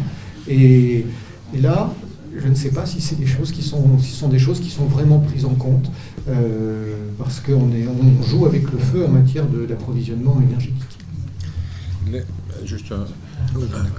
Pour finir de répondre à votre question, donc effectivement, si la crise s'accentue avec la Russie, il va falloir renégocier des contrats gaziers avec d'autres fournisseurs. Alors dans le genre, vous avez l'Iran, le Qatar, vous avez l'Arabie Saoudite. Je veux dire, vous voyez que finalement, on va avoir un choc entre de la réelle politique et de la politique des droits de l'homme. D'un seul coup, on ne va plus être aussi insistant, si vous voulez, sur la libération des prisonniers politiques, les journalistes, etc. etc. Voilà. Votre question est d'autant plus intéressante qu'effectivement, le personnage de Poutine a, si vous voulez, eu un cursus politique très comment dire, qu'il faut refaire dans la continuité. Bon. N'oubliez pas qu'il succède à un ivrogne qui s'appelle Yeltsin. Cet ivrogne avait été obtenu comme engagement oral des Occidentaux l'idée de la non-extension de l'OTAN et un certain nombre de garanties, puisqu'il avait dissous le pacte de Varsovie, etc. Et je tiens ça d'un homme qui assistait à ces réunions. D'un homme qui a assisté, qui a entendu les promesses faites, etc. Bon. Poutine prend le pouvoir dans un contexte qui est assez proche, si vous voulez, de celui de la guerre de 14-18 pour nous, c'est-à-dire les Russes nous ont tellement fait peur qu'après la dissolution du RSS, on était dans l'idée qu'il fallait mieux leur faire payer, si vous voulez, cette peur qu'ils nous avaient infligée. Et donc on a privilégié une démarche de sécurité par rapport à une démarche diplomatique. La démarche de sécurité, ça a été l'extension de l'OTAN, mais il était difficile de résister aux pays satellites qui demandaient enfin à avoir une protection contre le pays qui les avait humiliés pendant 50 ans. Donc c'était difficile de refuser l'extension de l'OTAN. Et effectivement, le point nodal, ça a été l'Ukraine. Les États baltes, ça s'est fait sans trop de difficultés, mais enfin, effectivement, le point nodal, ça a été le cas de l'Ukraine. Bon. Donc Poutine est dans la situation d'un homme qui va remettre sur pied un État qui a été dans un état de délabrement absolument inimaginable. C'était pire que l'Allemagne, si vous voulez, des années 30. 40% de l'économie russe démonétisée. Ça veut dire qu'il fallait aller faire des courses avec des bouteilles de lait pour échanger contre, j'en sais rien, moi, des médicaments, etc. Donc, au lieu d'avoir à ce moment-là, si vous voulez, une politique de coopération, d'aide, de remise sur pied, si vous voulez, du système, on s'est dit, bon, après tout ça, c'est un ennemi qui disparaît. Et effectivement, ça n'avait que du bien. Et quand Poutine commence par persécuter les gens qui ont pillé la Russie à l'époque de Yeltsin, Khodorkovsky, c'était un milliardaire à 25 ans. Moi, j'ai jamais réussi. À 25 ans, il était milliardaire parce qu'il s'était approprié l'appropriation privée des biens collecteurs. Pardon ? C'est l'inverse du communisme. L'appropriation privée, c'est la grande... Oui, c'était le contraire du communisme. C'est l'appropriation privée des biens collectifs. Et quand il va foutre en tôle, effectivement, Khodorkovsky, vous allez avoir des organisations humanitaires qui disent « Attention, il faut lui garantir un procès honnête », au lieu de fermer sa gueule. Mais c'est quand même extraordinaire. Alors, qu'est-ce qu'ils ont fait, les oligarques ? Ils ont dit « Ouh là, ça va mal, donc on va mettre l'argent à Monaco, on va mettre l'argent à Londres, on va mettre l'argent en Suisse. » Donc, vous voyez cette espèce d'hypocrisie extraordinaire qu'on a eue vis-à-vis de Poutine. Bon. Et puis ensuite, effectivement, l'idée qu'après tout, la Russie est une puissance, personne ne peut le contester, mais dont la caractéristique coloniale est très particulière à comprendre. La colonisation russe a été une colonisation d'extension géographique. Ce n'est pas une colonisation lointaine comme on l'a fait nous avec l'Algérie, l'Indochine, etc. C'est-à-dire que quand l'URSS explose et que des Russes qui, dans l'époque du RSS, se mariant avec une Ukrainienne, pouvaient très bien aller vivre en Ukraine ou en Russie, ça posait strictement aucun problème. Mais d'un seul coup, vous avez des frontières administratives qui deviennent des frontières politiques. Et dans ces frontières politiques, vous avez des Russes des deux côtés. Et ces deux côtés ces Russes sont en général sur des zones frontalières avec la Russie.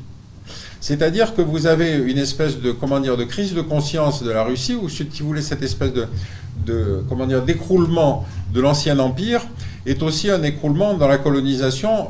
Enfin, les 30 millions de Russes, si vous voulez, qui sont aujourd'hui à l'intérieur de la Russie, sont un problème.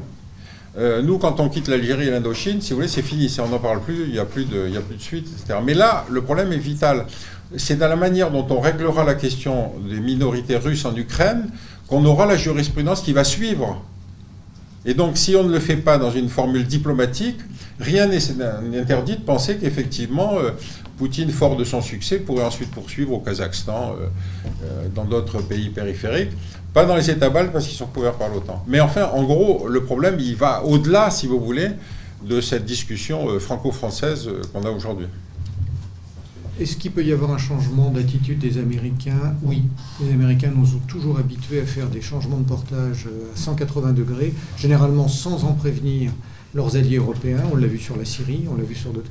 Donc, je rappelle que les Américains n'ont jamais acheté autant d'hydrocarbures, gaz et pétrole russes qu'en ce moment, que 80% des entreprises américaines sont toujours en Russie, alors que les nôtres sont rentrés.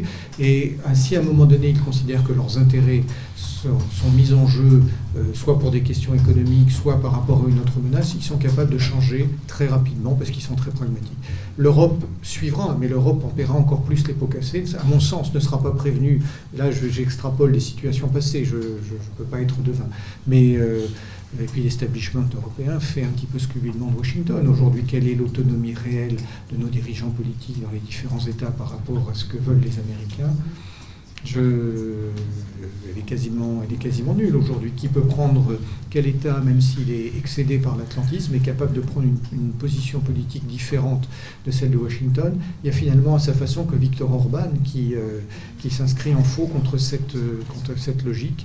Et et je ne juge pas l'homme et son régime, mais je juge la politique étrangère. C'est le seul qui, pour l'instant, ait pris un minimum de distance. Et il est intéressant de voir de quelle façon il sera amené à le payer, parce que je pense qu'on lui fera payer. Juste une remarque à propos de votre question. Cette guerre nous apprend un certain nombre de choses sur la réalité actuelle, pas sur le futur. Encore une fois, il n'y a que le futur qui soit imprévisible. Pour l'histoire, on arrive assez bien à la reconstituer. Cette guerre nous confirme un certain nombre de choses qui étaient des mythologies qu'on avait construites à l'époque de la guerre froide. Déjà, lors de l'invasion de l'armée rouge en Afghanistan, l'armée rouge avait rencontré des difficultés terribles de logistique, d'approvisionnement, de volonté de combativité, etc.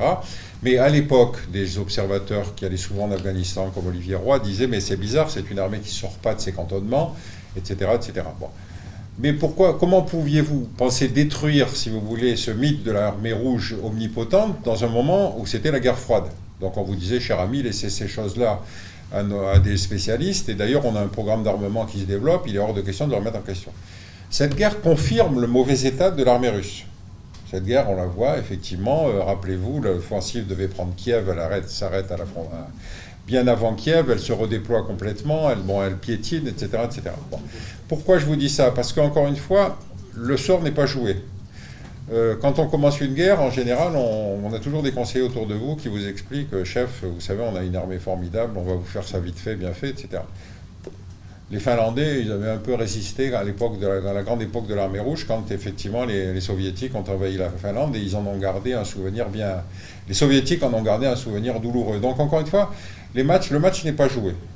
Et surtout, le match n'est pas joué dans la durée. C'est-à-dire qu'effectivement, est-ce que Poutine pourra toujours justifier d'envoyer des conscrits? Parce que n'oubliez pas que l'armée russe continue à fonctionner avec des conscrits, c'est-à-dire avec des gens, des corps qui doivent rentrer, des familles à qui il faut expliquer qu'ils sont allés mourir dans un pays où, après tout, il n'y avait pas d'enjeu principal, surtout quand vous êtes recruté en plein milieu de la Sibérie. Bon. Donc, encore une fois, on a des fragilités des deux côtés, et moi, je ne fais pas de pronostic, je ne sais pas ce qui va se passer. Et puis, le basculement vers la Chine, si vous voulez, vers l'Asie. Quand vous ne savez pas quoi dire en matière de géopolitique, vous annoncez un basculement. Ça marche toujours, de toute façon, personne n'est là pour vous le contester, puisque le basculement est un avenir, si vous voulez. Bon. Donc, il y a des concepts comme ça, si vous voulez, je vous en ferai une liste de thèmes qui peuvent vous utiliser. Vous pouvez utiliser en toutes circonstances. Votre analyse vient en conforter, si vous voulez, ce que je disais, c'est-à-dire que cette guerre est en train de redessiner complètement la géopolitique mondiale, et encore une fois, l'Occident perd le droit de parler au nom de la communauté internationale. Maintenant, le sommet de Saint-Pétersbourg entre les Russes et les Africains, je me permets de rigoler largement, parce que les Russes ne savent pas ce que c'est que les Africains. Vous voyez ce que je veux dire? Parce que la France-Afrique, n'oubliez pas que ça fonctionnait dans les deux sens. Regardez le revirement du Mali. Mali, on intervient en urgence pour défendre le pays contre Bamako, contre l'offensive djihadiste. Et puis finalement, ils nous lâchent pour prendre Wagner, effectivement. Donc, sur la question des Africains, je suis moi-même d'une famille mixte, si vous voulez. Mahalech. Et pour moi, c'est du même niveau que la propagande polonaise en disant Poutine envahit l'Ukraine, après l'Ukraine, ce sera la Pologne, ce sera l'Europe centrale. C'est-à-dire qu'on joue à se faire peur dans un sens de propagande, mais sur l'Alaska, c'est ahurissant. Non, on n'a pas d'éléments là-dessus. Je vous invite à lire le titre m'échappe, je crois que ça s'appelle Pour la France, le livre d'Hubert Védrine, qui doit faire 800 pages, qui est le recueil de ses discours, d'extraits de livres, qui est très, très instructif, parce que on n'a pas beaucoup de grands géopolitologues, et vraiment, il y a des choses très intéressantes dans ce livre. Et notamment, il rappelle toute une série de réflexions du président Mitterrand sur les Américains, et sur la faiblesse de l'Europe par rapport à ça. Aujourd'hui, notre marge de manœuvre, surtout depuis le début de ce conflit, elle est totalement réduite. C'est tout au sens propre. Ce conflit a déclenché une réatlantisation de l'Europe. Et je ne vois pas comment on va s'en sortir. Alors, il y a quand même un paradoxe, c'est que depuis des années, bien avant ce conflit, on nous rebattait les oreilles sur l'espionnage chinois, sur l'espionnage russe. Alors, ce sont des réalités qui existent. Tout le monde espionne tout le monde. Mais par contre, lorsque la NSA écoute la totalité des dirigeants européens, ça fait la une des infos pendant 2-3 jours et ça disparaît. Et puis surtout, l'application extraterritoriale du droit américain et son impact sur les entreprises françaises. Je crois qu'on en est à 15 ou 17 milliards d'amendes imposées à des entreprises françaises, donc qui sont rentrées directement dans le budget de l'État américain par le département du Trésor et du DOJ. L'espionnage russe et chinois cumulés sur les dernières années en France, même si ça nous a volé des technologies, même si ça a essayé d'avoir de l'influence sur les cercles de décision, ne nous a pas coûté autant en termes d'argent, d'emploi et de destruction de rachat ou de vol de brevets. Donc, mais on reste, c'est ce que je disais tout à l'heure quand je vous faisais la comparaison entre l'Union soviétique et la Russie d'un côté et puis les États-Unis des années 70-80 et ceux d'aujourd'hui, c'est qu'on reste sur des idées qui sont anciennes. Les États-Unis sont nos alliés, c'est une grande démocratie. On est sur des gens qui sont aujourd'hui, dans beaucoup de cas, nos adversaires. On voit comment ils vont tirer parti avec leur industrie d'armement de l'ensemble de l'augmentation des budgets de défense en Europe, malgré tous les problèmes qu'ils ont avec le F-35.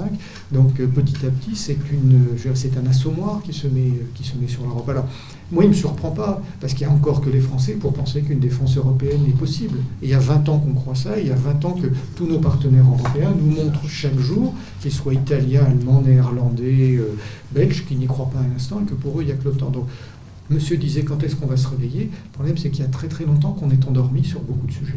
Juste une remarque que la crise a provoquée. Vous vous souvenez que le président Macron déclarait de l'OTAN qu'il était en état de mort cérébrale. Mais heureusement, grâce à Poutine, l'OTAN retrouve une vitalité avec de nouveaux candidats entrants, y compris des pays scandinaves. C'est-à-dire, on est donc dans une géopolitique où moi je suis moins pessimiste, si vous voulez, parce que, encore une fois, nous on a, comment dire, ayant connu le déclenchement des 2 guerres mondiales, si vous voulez, c'est vrai qu'on a une réticence à la guerre qui est beaucoup plus forte que l'ont les Américains, pour les raisons qu'on a évoquées tout à l'heure. Et donc, on est quand même fondamentalement une puissance consensuelle et pacifiste. Alors, est-ce que ça va suffire à nous protéger et à faire que diplomatiquement, on peut remettre sur les rails un certain nombre de moyens d'échange, etc. Je ne sais pas. Enfin bon, je continue à rester optimiste européen. Moi, quand je refais l'historique, si vous voulez, depuis 91, et en particulier sur les questions européennes, je reviens sur ce que je vous disais tout à l'heure. On n'a pas cherché à construire une architecture de sécurité avec la Russie, parce qu'on s'est dit, de toute façon, ce pays est durablement affaibli, et donc on va enfin travailler entre nous. Je vous prends un exemple. La crise yougoslave, on n'a jamais associé les Russes à la négociation. Jamais. Or, les Serbes, vous savez, sont des orthodoxes proches de Moscou. Or, les Serbes étaient considérés comme responsables de la crise, ce qui était vrai d'ailleurs. Et encore une fois, si on avait voulu ne pas régler la question sur le plan strictement militaire, on aurait pu effectivement y associer les Russes. Alors quand on décide, par exemple, que le Kosovo doit être libéré de l'influence de la Serbie et qu'on bombarde Belgrade pendant 50 jours, vous vous dites, c'est quand même étonnant qu'on n'ait jamais pensé à demander aux Russes s'ils pouvaient influer un peu sur le régime de Belgrade. Bon, et pour aujourd'hui, si vous avez une Serbie qui continue à soutenir la Russie en Europe, c'est parce qu'effectivement, on a encore une fois pensé gérer les questions sans la Russie. Or, la Russie est un fait géopolitique européen. Bon. Donc, je ne sais pas où ça va aller, mais encore une fois, cette idée, si vous voulez, qu'il y avait une espèce de revanche à prendre de la peur que nous avait fait l'URSS pendant la guerre froide, continue à dicter, si vous voulez, des postures diplomatiques que je trouvais idiotes et qu'on pensait d'ailleurs pouvoir résoudre. Cela dit, c'est nous qui sommes allés chercher les Américains quand même pour le Kosovo, parce qu'effectivement, on n'avait même pas les moyens. Vous savez, quand on a envoyé des casques bleus à Sarajevo, on s'est dit, mais vous allez voir, la seule apparition de casques bleus français et britanniques, ça va vite les calmer. C'est mal connaître les Serbes, ils avaient repoussé les Allemands, et donc pensaient qu'ils auraient peur de nos casques bleus. Moi, je ne pense pas que Poutine, pour vous répondre, ait pris en considération l'Europe. Parce que même, on le voit dès qu'on parle avec les Américains, dès qu'on parle avec des grands acteurs internationaux, ils considèrent les relations d'État à État, mais ils ne considèrent pas l'Union européenne comme une entité géopolitique capable de réaction. Et je vais plus loin, je pense que toutes les annonces qu'a faites Poutine depuis 2007, son discours à Munich, et qu'un certain nombre d'autres représentants ont fait dans la presse russe en disant l'Ukraine sera une ligne rouge absolue à ne pas franchir, ont donné des arguments aux Américains de dire puisque c'est là la ligne rouge, eh bien on va pousser jusqu'au bout parce qu'on sait que les Russes n'accepteront pas cette ligne rouge et passeront à l'offensive. Et on a de plus en plus d'éléments qui nous amènent à penser que dans leur stratégie jusqu'au boutiste de pousser à la réaction de Moscou, ils ont fait ça. Donc, sincèrement, je pense que Poutine regarde, d'après les éléments qu'on a, encore une fois, regarde beaucoup ce qui se passe à Washington, parce que c'est l'adversaire, c'est le partenaire majeur. Il regarde bien sûr ce qui se passe à Berlin, à Paris, à Londres, mais qu'il se soit préoccupé d'une attitude européenne globale dont finalement personne ne tient vraiment compte, à part sur des questions humanitaires ou commerciales. Personnellement, je ne pense pas, surtout qu'on voyait monter ces dernières années le mépris des Européens en disant vous êtes des auxiliaires des Américains. Et on voyait monter une deuxième chose, moi qui m'a beaucoup frappé, mais dès les années 92, quand on a rétabli les premières relations avec les services russes et qu'on échangeait entre anciens du renseignement français et russe, les Russes nous disaient n'oubliez pas une chose, la Russie n'a pas perdu la guerre froide. L'URSS a perdu la guerre froide, mais la Russie n'a pas perdu la guerre froide. Donc nous ne sommes pas les Allemands de 1945. Donc ne nous traitez pas comme des vaincus, ne nous humiliez pas comme si nous étions... On a gagné la guerre du renseignement, ils avaient gagné la guerre du renseignement, indéniablement.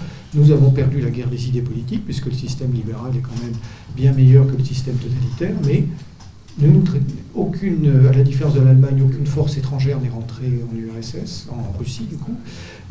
Ils ont réussi à rapatrier la totalité de leur tête nucléaire et de leurs forces qui se trouvaient dans les pays du pacte de Varsovie, même si ça a été en partie financé par l'Allemagne et par les Occidentaux.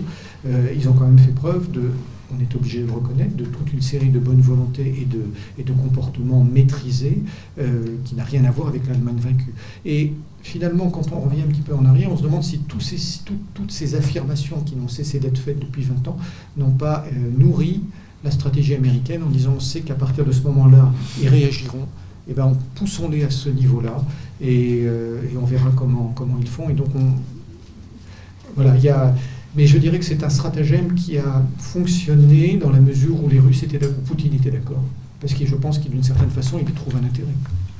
Enfin, je vous rassure, les oligarques ont mis l'argent de côté. Vous savez qu'avant la sortie de la Grande-Bretagne de l'Union européenne, il y avait à peu près une cinquantaine de paradis fiscaux à l'intérieur de l'Union européenne. Une cinquantaine. Bon, je vous laisse le Liechtenstein, Luxembourg, Monaco, etc. Mais il y avait toutes les îles Vierges, etc. Bon. Donc, penser qu'on va avoir une espèce de norme bancaire dictée par la morale, arrêtons, quoi, arrêtons. On est sur un système où, effectivement, on va faire du facial. On va bien sanctionner quelques citoyens russes, ça fait toujours bien, et puis on peut toujours l'expliquer dans la communication de la banque. Mais fondamentalement, on ne va pas toucher aux intérêts fondamentaux des oligarques. Donc, rassurez-vous, si vous avez de l'argent en Suisse, vous ne serez pas menacé. l'OSINT n'émerge pas en ce moment, on en parle depuis les années 95. Donc il y a un phénomène, c'est comme l'intelligence artificielle, ça sort tous les 30 ans. L'OSINT, depuis l'émergence d'Internet, on en parle, hein, les Américains ont été les premiers à le faire, et les premières bases de données. Donc il y a un phénomène de mode aujourd'hui, parce qu'un certain nombre d'ONG, comme Bellingcat et quelques autres, se mettent sur le sujet. Mais d'abord, l'OSINT, il faut avoir des sources. Mais ensuite, il faut être capable de traiter l'information. Donc, si vous n'êtes pas vous-même un expert du sujet, ou vous n'êtes pas passé par le renseignement pour savoir quelles sont les techniques d'analyse, comment ne pas avoir de biais cognitifs, comment ne pas se tromper, et aujourd'hui, c'est finalement une espèce de succès d'année qui n'est pas fondé. Pour moi, c'est comme tous les fact-checkers qu'on trouve dans les médias. Quelles sont leurs compétences ? Aujourd'hui, on a vu, notamment, je me souviens pendant le Covid, des journalistes de 26 ans qui sortaient d'une école de journalisme qui n'était pas la meilleure qui soit, jeter l'opprobre sur des professeurs de médecine qui avaient 40 ans de carrière derrière eux. Donc on est dans des logiques inversées. Et aujourd'hui, justement, pour compenser cette faiblesse qu'on pourrait leur reprocher parce qu'ils le sentent, certains journalistes ressortent cette notion d'OSINT. Mais l'OSINT est quelque chose d'extrêmement compliqué. C'est pas parce que c'est pas parce que les sources sont ouvertes qu'elles sont gratuites. Si vous vous contentez de vous informer sur Internet et sur les réseaux sociaux, vous n'avez qu'une petite partie d'information. Aujourd'hui, quand on fait de l'OSINT, quand on travaille en entreprise, pour les entreprises ou dans un service, on est abonné à des dizaines de bases de données, dont certaines vous coûtent plus de 1 500 € par mois, vous permettent d'avoir des informations précises sur un sujet, et encore une fois, vous croisez toutes les sources, vous vérifiez qu'elles soient justes. Donc, ne travaillez que sur Internet, sur des photos qui vous sont envoyées, on peut arriver à des choses. Mais le vrai OSINT, on va acheter des images de satellites à des sociétés qui vous fournissent de l'image, comme les sociétés japonaises, américaines, qui vous permettent de faire Donc c'est quand même un vrai travail. Finalement, aucun journaliste ne fait véritablement de l'OSINT. Il ne faut pas se leurrer. C'est du journalisme d'investigation électronique, mais ce n'est pas du renseignement véritable à partir de sources ouvertes. Et encore une fois, j'insiste, ce n'est pas parce que les sources sont dites ouvertes qu'elles sont gratuites et qu'on y a accès. Oui, votre question renvoie à un basculement qu'on a connu encore une fois avec la disparition de l'URSS. Avec le renseignement à l'époque de l'URSS, il fallait trouver des renseignements sur le monde du secret, qui était le monde de la fermeture. Donc à la limite, tout ce qu'on apprenait pour un agent, effectivement, était du renseignement. Avec la révolution informatique et la disparition de l'URSS, en fait, il faut fonctionner à l'envers. C'est-à-dire qu'il faut savoir ce qu'on peut connaître par des moyens ouverts avant de décider ce qu'il faut chercher par des moyens fermés. Donc ça, c'est une transformation qui effectivement supposait la formation d'experts, comme le disait Eric, sur des gens qui sont capables de traiter toutes les sources d'information en combinant différentes choses de façon à savoir ce qui est vrai par des moyens d'open source. Moi, je vous cite un exemple.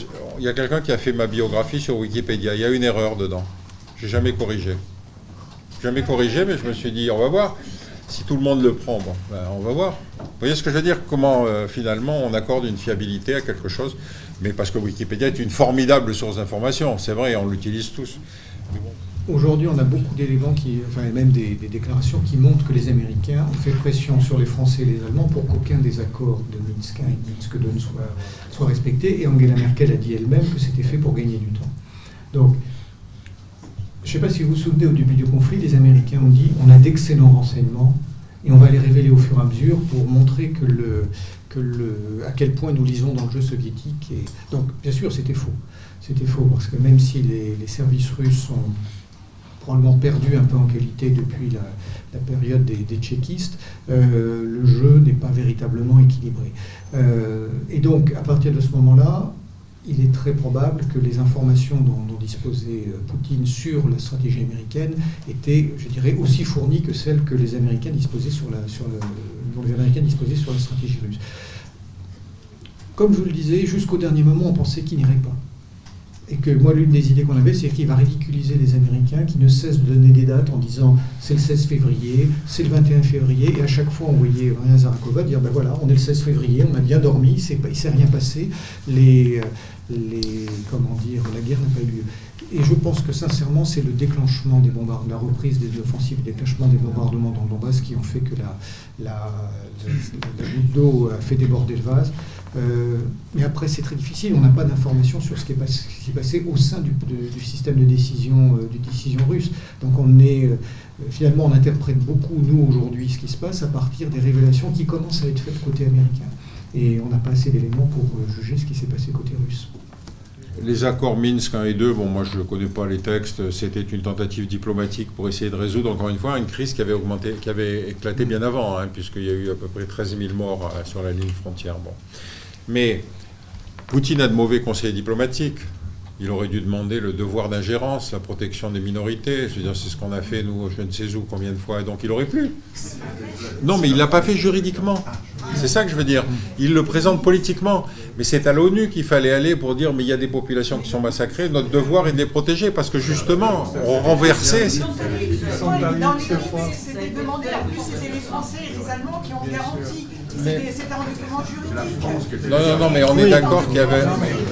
On est d'accord qu'il y avait des accords qui étaient censés être des accords de conciliation qui devaient arrêter la phase violente, si vous voulez, du débat.